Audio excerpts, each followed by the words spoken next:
The past couple of months, I've been working with leaders of both parties to try and forge an agreement that would grow our economy and shrink the deficit. A balanced plan that would cut spending in a responsible way, but also ask the wealthiest Americans to pay a little more. And above all, protect our middle class and everybody who's striving to get into the middle class. I still want to get this done. It's the right thing to do for our families, for our businesses, and for our entire economy. But the hour for immediate action is here. It is now. We're now at the point where in just 4 days, every American's tax rates are scheduled to go up by law. Every American's paycheck will get considerably smaller. And that would be the wrong thing to do for our economy. It would be bad for middle-class families, and it would be bad for businesses that depend on family spending. Fortunately, Congress can prevent it from happening if they act right now. I just had a good and constructive discussion here at the White House with Senate and House leadership about how to prevent this tax hike on the middle class. And I'm optimistic we may still be able to reach an agreement that can pass both houses in time. Senators Reid and McConnell are working on such an agreement as we speak. But if an agreement isn't reached in time between Senator Reid and Senator McConnell, then I will urge Senator Reid to bring to the floor a basic package for an up or down vote, one that protects the middle class from an income tax hike, extends the vital lifeline of unemployment insurance to 2 million Americans looking for a job, and lays the groundwork for future cooperation on more economic growth and deficit reduction. Guys, I can hear you over here. I believe such a proposal could pass both houses with bipartisan majorities, as long as those leaders allow it to actually come to a vote. If members of the House or the Senate want to vote no, they can.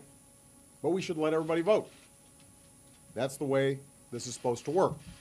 If you can get a majority in the House and you can get a majority in the Senate, then we should be able to pass a bill.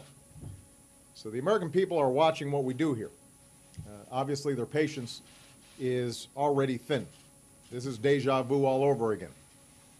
America wonders why it is that in this town, for some reason, you can't get stuff done in an organized timetable.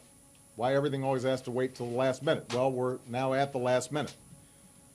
And the American people are not going to have any patience for a politically self-inflicted wound to our economy. Not right now. The economy is growing, but sustaining that trend is going to require elected officials to do their jobs. The housing market is recovering, but that could be impacted if folks are seeing smaller paychecks. The unemployment rate is the lowest it's been since 2008. But already you're seeing businesses and consumers starting to hold back because of the dysfunction that they see in Washington. Economists, business leaders, all think that we're poised to grow in 2013, as long as politics in Washington don't get in the way of America's progress. So we've got to get this done. I just want to repeat, we had a constructive meeting today. Senators Reid and McConnell are discussing a potential agreement where we could get a bipartisan bill out of the Senate, over to the House, and done in a timely fashion so that we met the December 31st deadline. But given how things have been working in this town, we always have to wait and see until it actually happens. The one thing that the American people should not have to wait and see is some sort of action. So if we don't see an agreement between the two leaders in the Senate, I expect a bill to go on the floor, and I've asked Senator Reid to do this, put a bill on the floor that makes sure that taxes on middle-class families don't go up, that unemployment insurance is still available for 2 million people, and that lays the groundwork then for additional deficit reduction and economic growth steps that we can take in the new year. But let's not miss this deadline. That's the bare minimum that we should be able to get done. And it shouldn't be that hard, since Democrats and Republicans both say they don't want to see taxes go up on middle-class families. And I just have to repeat, You know, outside of Washington, nobody understands how it is that this seems to be a repeat pattern over and over again. Ordinary folks, they do their jobs. They meet deadlines. They sit down and they discuss things, and then things happen. If there are disagreements, they sort through the disagreements.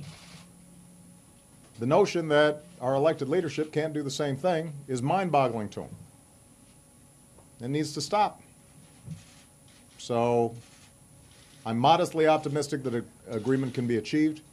Nobody's going to get 100% of what they want, but let's make sure that middle-class families and the American economy, and in fact the world economy, aren't adversely impacted because people can't do their jobs.